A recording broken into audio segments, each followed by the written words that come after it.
¿Qué tal amigos? ¿Cómo estáis? Bienvenidos un día más a vuestro canal de lectura El Enviado. Bueno, pues estamos en una parte de la historia muy interesante porque bueno, tenemos a Jasón que ha conocido a Lázaro, el resucitado amigo de Jesús, resucitado por el mismísimo Jesús de Nazaret.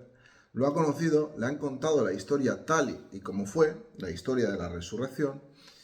Y bueno, pues Jasón, como buen especialista en muchas materias, y aparte de todo que es médico, es, ya os digo, uno de los soldados más preparados de los Estados Unidos, que pues, imaginaos, seleccionado para viajar en el tiempo, es de lo bueno a lo mejor.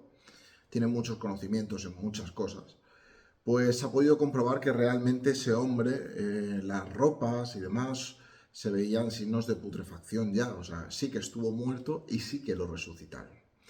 Ha tenido una gran acogida por la familia de Lázaro, por sus hermanas, por sus hermanos, por sus familiares. Hemos descubierto en el libro que Jesús era un hombre muy querido y muy seguido por mucha gente y a la vez que despertaba muchas envidias y muchos temores por el Caifás y la gente que mandaba en Jerusalén. Y bueno, pues estamos en un punto en el que Jasón se ha quedado a dormir en casa de Lázaro, Eliseo sigue en el módulo, sigue en la máquina del tiempo, ¿vale? Eliseo sigue allí. Y bueno, pues en el capítulo de hoy realmente, que ya os adelanté, pero creo que este capítulo es en el que vamos a conocer por fin a Jesús de Nazaret. Así que, bueno, vamos a proseguir con nuestra aventura. Antes de nada, deciros que el contenido que os voy a leer es un contenido interpretado por mí, por estas reflexiones que os doy, un contenido resumido en el cual no estamos leyendo párrafo por párrafo el libro. Hay partes que nos saltamos y por eso te dejo en el primer comentario fijado siempre el enlace a la compra del libro en la editorial Planeta. Vale, pues una vez dicho esto, vamos a seguir con nuestra aventura. Recordamos que esto acaba en que Jasón se va a dormir, 31 de marzo, viernes. Al alba, un ruido ronco y monótono me despertó. Al asomarme por la ventana comprobé sorprendido que aquel sonido parecía salir de la totalidad de la aldea. No lograba explicármelo. Tras un rápido aseo, establecí contacto con la cuna, pero Eliseo tampoco supo darme información al respecto. Intrigado, descendí las escaleras de piedra que conducían hasta el patio central de la hacienda. Al llegar a las pilastras, aquel irritante ronroneo creció. Noté que partía de la estancia donde había permanecido buena parte de la tarde anterior y hacia allí me encaminé. El fuego del hogar se elevaba vigoroso sobre unos leños recién depositados en el fondo de la chimenea. Al pie del murete circular del fogón, Marta y una de las sirvientas procedían con ímpetu a la molienda del trigo. Sobre una piedra muy parecida a las que yo había visto la mañana anterior en mi descenso por la cara sur del Monte de los Olivos. Tenía una piedra muy grande, ¿vale? Como las que él había visto en el Monte de los Olivos. A diferencia de aquellas, este triturador era negro y muy pulimentado. Al acercarme a las mujeres y saludarlas, comprobé que se trataba de una piedra basáltica de casi medio metro de longitud y 30 centímetros de anchura, muy desgastada por su parte superior, como consecuencia de la diaria y vigorosa fricción. En un instante mis dudas se disiparon y a partir de aquel día aprendí a identificar el cotidiano despertar de Betania y de la propia Jerusalén con aquel sonido obligado y generalizado en todas las casas, poderosas y humildes, de la molienda del grano. Pues, todas las mañanas se molía el grano en una piedra, ¿no? Y ese era el ruido en el que él no conseguía identificar. Como me contaron los ancianos de la aldea de Lázaro, si algún día se dejaba de oír el rumor de la muela, convirtiendo el trigo en harina, es que la ruina y la desolación, como había escrito Jeremías, había llegado a Israel. Mala señal era que ese ruido no se oyera, es porque no tendrían para comer. Por supuesto, no habría sido el primero en levantarme. Desde mucho antes del amanecer, las mujeres de la casa se afanaban ya en las tareas domésticas, mientras Marta se encargaba de la compra del pan en el horno comunal de la aldea. María y otras jovencitas acarreaban el agua y terminaban de adecentar la hacienda. Los hombres, por su parte, ultimaban los preparativos para el duro trabajo de los campos. El padre de Lázaro, rico hacendado, había dejado a sus hijos la tierra suficiente como para vivir sin estrecheces, permitiendo holgadamente en cada cosecha que los pobres pudieran recoger unas de las esquinas de sus campos tal y como ordenaban los viejos preceptos. Cuando entré en el salón comedor, la diligente e incansable Marta presentaba la harina para cocer unas pequeñas tortas sin levadura. Al verme se incorporó rogándome excusase a su hermano. Lázaro había tenido que acompañar a sus operarios hasta uno de los campos próximos donde se venía trabajando en lo que llamaban la siembra tardía, es decir, el cultivo de productos como el mijo, sésamo, lentejas, melones, etc., y que debía plantarse necesariamente entre enero y marzo. Lázaro no estaba y la hermana decía que lo disculpara, que había tenido que ir al campo. Antes de que pudiera reaccionar, Marta me suplicó que me sentara en la mesa. En un abrir y cerrar de ojos situó ante mí un ancho cuenco de madera sobre el que vertió leche caliente, siempre en silencio. Mientras su compañera seguía triturando el grano, cortó varias rebanadas de una hogaza de pan moreno que, posiblemente, pesaría más de 3 libras. 2 generosas porciones de queso y miel completaron mi desayuno. Desde la hora tercia, las 9 de la mañana aproximadamente, grupos de peregrinos procedentes de Galilea, de la Perea, viejos conocidos de la familia, parientes de Jerusalén y muchos curiosos, habían ido llegando hasta las puertas de casa de Lázaro. Recordamos que mucha gente quería ir a ver el resucitado. Como casi todos los días, aquellos hebreos habían aprovechado su obligada presencia en la ciudad santa para distraerse, viendo y escuchando al resucitado. Al verlos sentados en el jardín e invadiendo incluso el atrio y el patio central, sentí una cierta rabia. ¿Es que Lázaro no se daba cuenta que la mayoría de aquellos individuos solo buscaban un motivo para el comadreo? Comprendí que el paciente amigo de Jesús hubiera preferido quitarse de en medio. Al consultar a Marta sobre el camino que debía seguir para encontrar a su hermano, la señora abandonó gentilmente sus quehaceres y me rogó que la siguiera a través del espacioso huerto situado a espaldas de la casa y en que se alineaban numerosos árboles frutales. Apenas si habíamos caminado 300 pasos, cuando al desembocar en una pequeña explanada me detuve sobresaltado.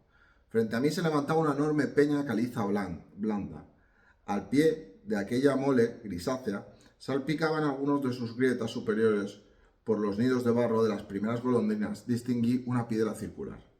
Marta comprendió el motivo de mi sorpresa y con un gesto de su mano me invitó a acercarme al sepulcro familiar. En silencio inspeccioné el cierre de la boca de la cueva. Se trataba de una losa perfectamente labrada, de 1 metro escaso de diámetro y apenas 30 centímetros de grosor. Aquella piedra, muy semejante a las muelas del molino, constituía el cierre de la entrada que, a juzgar por dimensiones, era bastante angosta. El frente de la peña, en una superficie de 2 metros, a partir del suelo, por otros 3 de ancho, había sido esculpido a manera de fachada y revocado en blanco. Yo sabía que retirar la losa constituía una falta de respeto hacia los muertos, así que, sin hacer comentario alguno, olvidé aquel impulso que me llevaba a pedirle a la hermana de Lázaro que me permitiese desplazar la roca. Por otra parte, lo más probable es que, aunque Marta hubiera cedido, ni ella ni yo, juntos, hubiésemos sido capaces de mover aquellos 300 o 500 kilos que debía pesar el cierre. Claro, esa es la roca donde estuvo encerrado Lázaro. O sea, esa es la tumba familiar, por eso él quería mirar. Minutos después salía del jardín tomando una de las veredas que corría en dirección oeste y que, según la señora, me llevarían al encuentro de su hermano. La temperatura a aquellas horas de la mañana era todavía fresca, 10 grados centígrados y un moderado viento del norte de 10 nudos. Me confirmaría Eliseo. La noche anterior, el ciclómetro especial de la cuna, en base a un haz de luz láser, había detectado una barrera de nubes tormentosas, cumulonimbus, de unos 300 kilómetros de longitud que se levantaban a 6.000 pies sobre el perfil de la costa fenicio-israelita. De momento, estas amenazantes nubes de desarrollo vertical parecían frenadas en su avance hacia Jerusalén por una corriente de aire frío procedente del norte. No hay que descartar, sin embargo, me anunció mi compañero, que pueden cambiar las condiciones y que en 24 o 48 horas se registren lluvias sobre nuestra área. Fíjate, saben cuándo va a llover y todo. En aquella época no había meteorología, pero ellos llevan de todo. Me arropé en la chamis y proseguí por el tortuoso camino entre los ondulantes campos de cebada. Algunos campesinos habían iniciado ya la siega. Los segadores tomaban los tallos con la mano derecha y con la otra los cortaban a escasa distancia de la base de dichos tallos. Las hoces consistían en pequeñas hojas curvadas de hierro sólidamente engastadas, con remaches a una empuñadura de madera. La trilla se realizaba en una era próxima al camino. Las mujeres cargaban los haces esparciéndolos sobre el suelo. Después separaban el grano de la paja bien a mano o con la ayuda de los bueyes.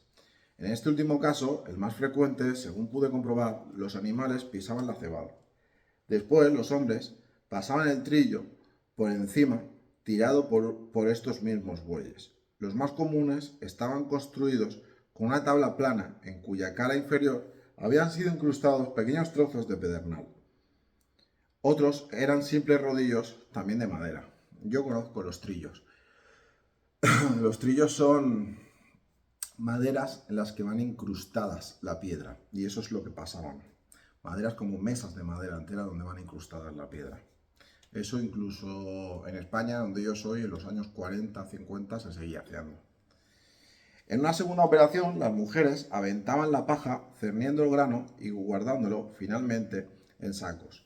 Varios asnos y algunos carros se encargaban del porte de los mismos hasta la aldea, donde era trabasado a silos o grandes tinajas de barro como la que había visto en casa de Lázaro.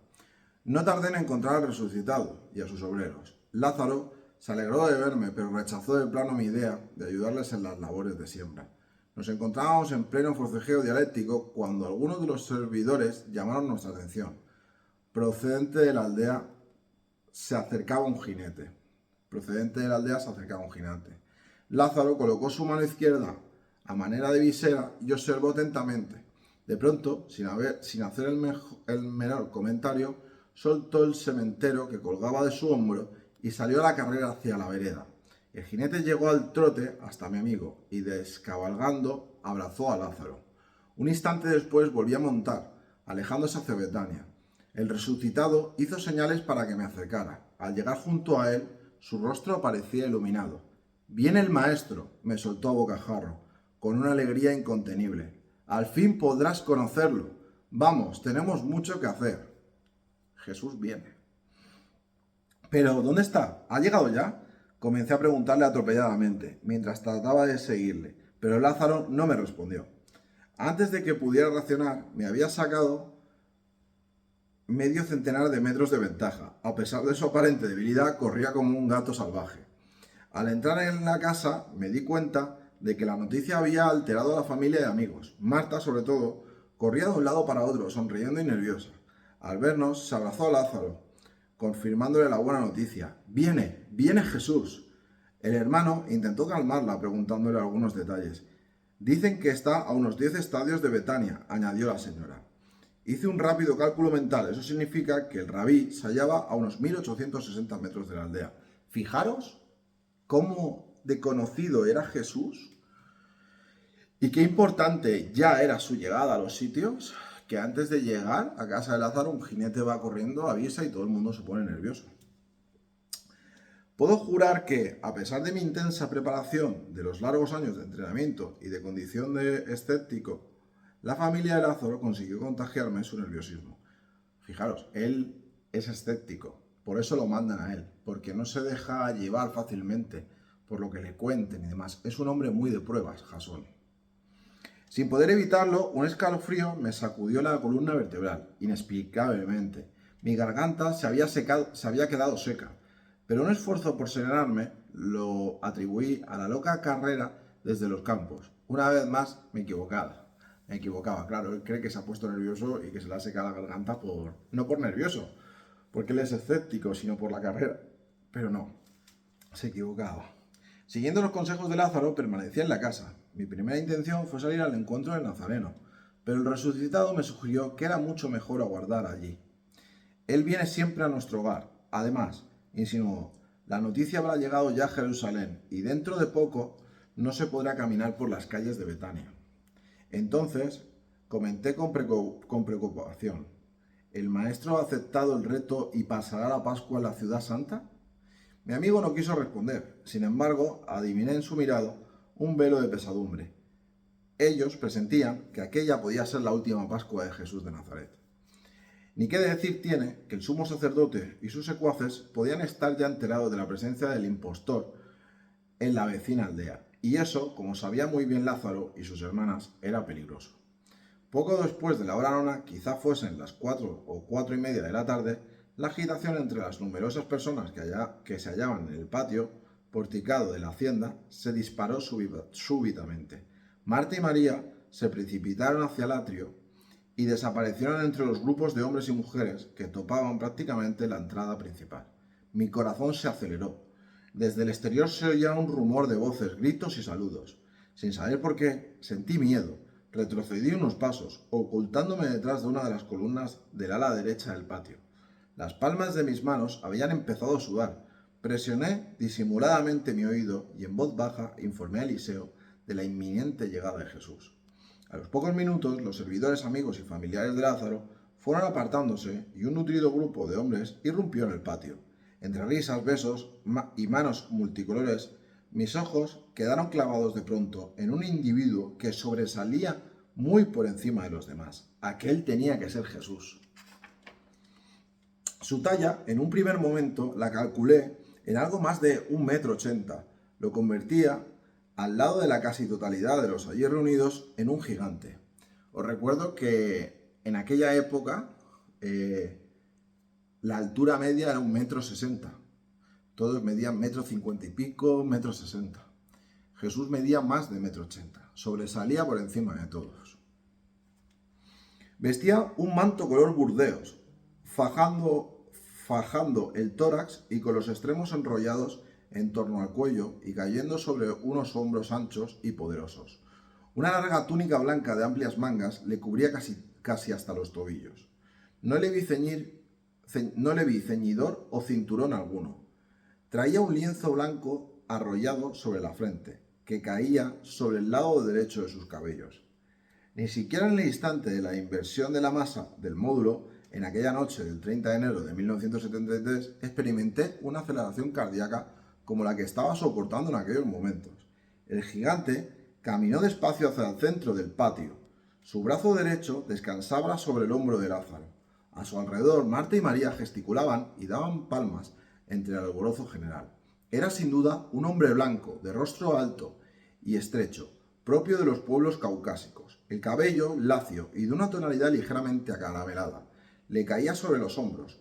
Poco después, al soltarse la banda de tela que llevaba enrollada sobre la frente y que portaba también casi todos los hombres del grupo, comprobé que se peinaba con raya en medio. Presentaba un bigote y una fina barba partida en dos, de un color oro viejo, similar a los cabellos. El bigote, aunque pronunciado, no llegaba a ocultar los labios, relativamente finos. La nariz me desconcertó, era larga y ligeramente prominente. Desde su entrada en la casa, Jesús no había dejado de sonreír, mostrando una dentadura blanca e impecable, muy distinta a la que padecía la mayoría de los hebreos. El maestro fue a sentarse al filo de la piscina central, sobre uno de los taburetes que alguien había rescatado del comedor.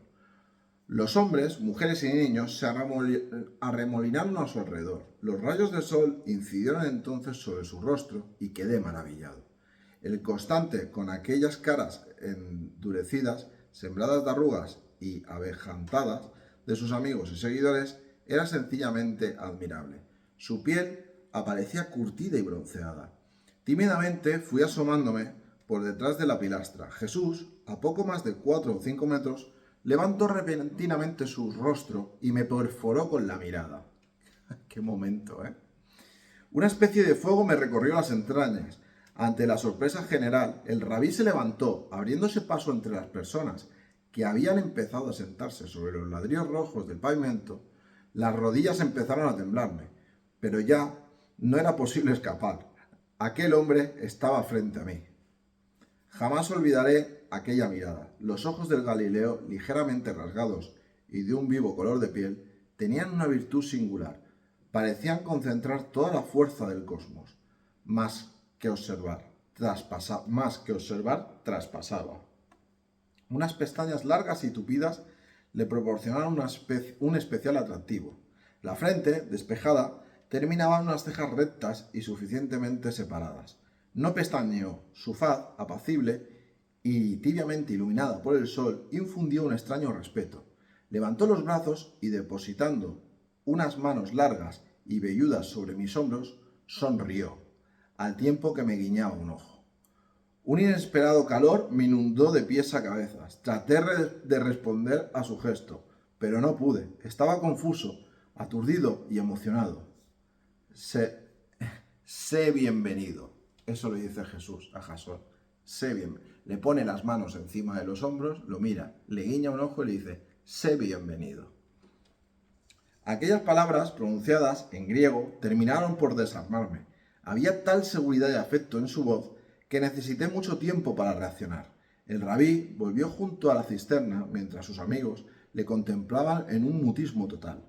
Algunos de los discípulos rompieron al fin el silencio y preguntaron al resucitado que quién era yo. Y Lázaro, con indudable satisfacción, le explicó que era un invitado, un extranjero llegado expresamente desde Tino para conocer a Jesús. Yo permanecí inmóvil, como petrificado, tratando de ordenar mis pensamientos. No puede ser, me repetía una y otra vez. Es imposible que haya adivinado. ¿Cómo puede? Claro, Jesús a él no lo conoce, supuestamente. Se levanta a un hombre que no ve, se acerca, le guiña un ojo y le dice, sé bienvenido. Claro, a Jesús no lo puedes engañar, ¿me entendéis? Por más vueltas que le di, siempre llegaba a la misma encrucijada. Si nadie le había hablado de mí, ¿por qué iban a hacerlo?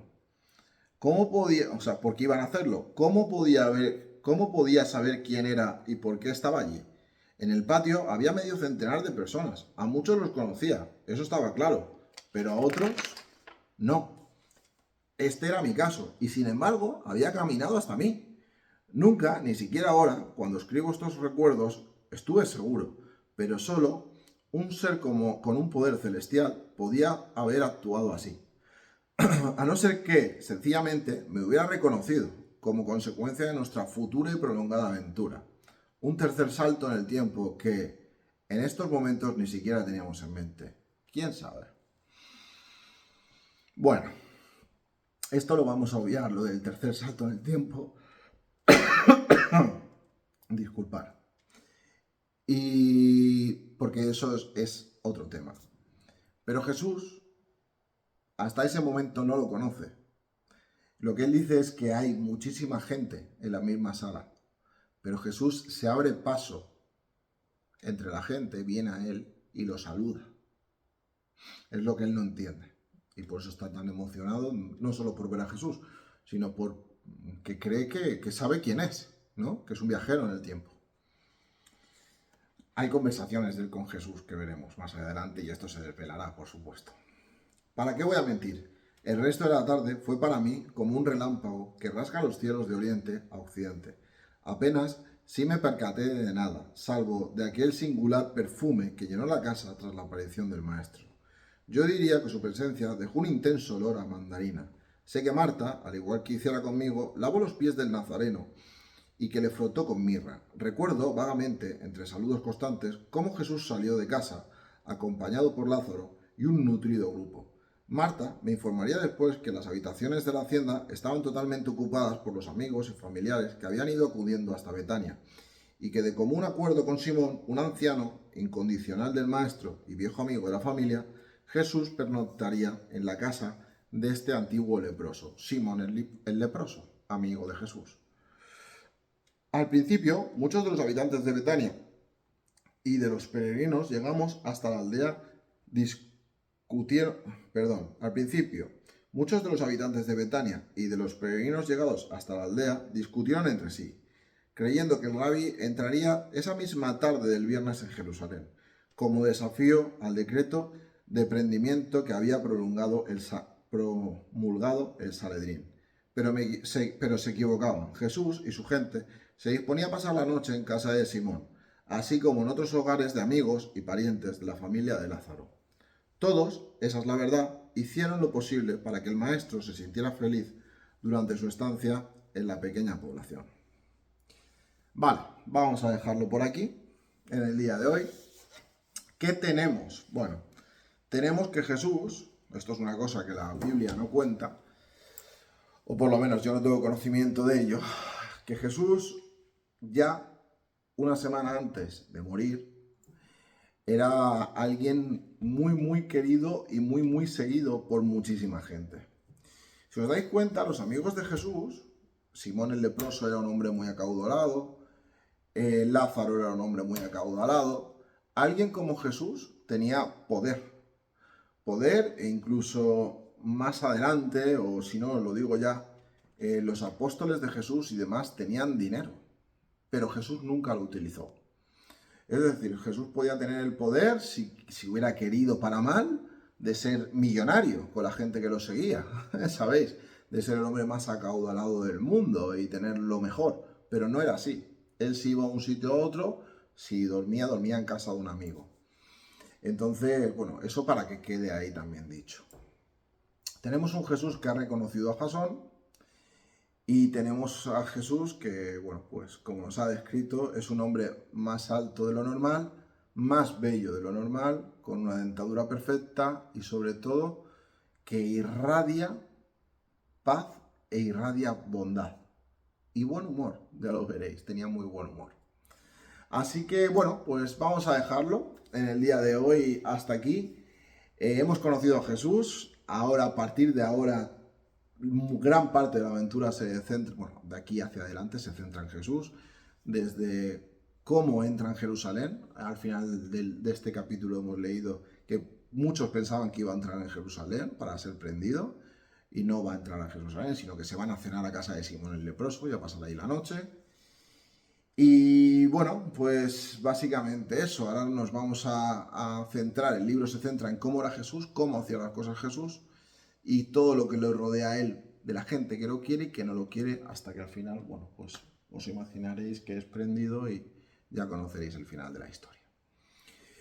Pero la historia no es como nos lo han contado, realmente. Vais a ver cómo lo prenden, que no es como nos lo han contado, cómo él lo enfrenta, que no es como nos lo han contado, cómo él es sacrificado, que también dista de cómo nos lo han contado. Hay detalles en este libro que no nos han contado. Y hay una persona que es Jesús, que la Biblia tampoco nos cuenta lo buena persona que es, lo cercano que es y el buen humor que tenía. Todo eso lo vamos a ver a partir de ahora que ya hemos llegado a conocer a Jesús. Así que muchísimas gracias por este rato. Nos vemos, si os apetece, en un nuevo capítulo muy pronto. No olvides suscribirte. Chao.